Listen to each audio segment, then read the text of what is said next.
Pinkzzapus. Charles was a social worker with a heart as big as the city. He spent his days on the streets, offering warm meals and even warmer smiles to those who had lost their homes. But lately, a chill deeper than the autumn air had settled over the camps. People were whispering about a friendly monster, and then they were just gone. A monster? Charles had chuckled at first. But when his friend, Old Joe, vanished overnight, the laughter died in his throat. A cold knot of worry tightened in his stomach. He had to find out what was happening. He had to find Joe. The whispers led him down winding alleys and past flickering fires to a part of the camp he'd never seen before.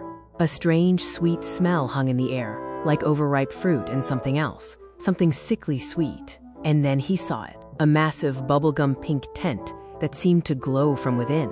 Hungry whispers about free pizza filled the air. In front of the tent stood a creature so bizarre, Charles had to rub his eyes. It was an octopus. A giant, pink octopus wearing a jaunty top hat. He waved his tentacles with a flourish, ushering people inside. He was Pinkzzapus, the friendly monster from the rumors. But there was nothing friendly in his wide, unblinking eyes. Charles watched for what felt like hours. A steady stream of people, their faces etched with hunger and hope, shuffled into the tent. One by one, they disappeared through the flap.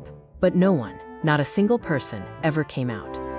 He had to know. Taking a deep breath, Charles stepped out from the shadows and joined the end of the line. The sweet smell was stronger here, almost cloying. He kept his head down, his heart hammering against his ribs. Finally, it was his turn. He stood before the giant octopus, the creature's shadow falling over him. Remembering his manners, Charles reached into his pocket and pulled out a few crumpled bills. "For your trouble," he mumbled, offering them to the monster.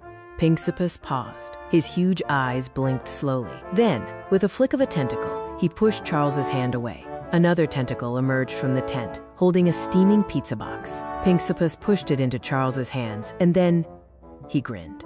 It was a wide and utterly terrifying grin. Charles stumbled backward, clutching the warm box.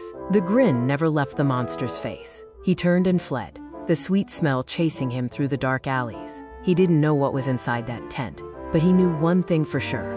The pizza was free, but the price was far too high.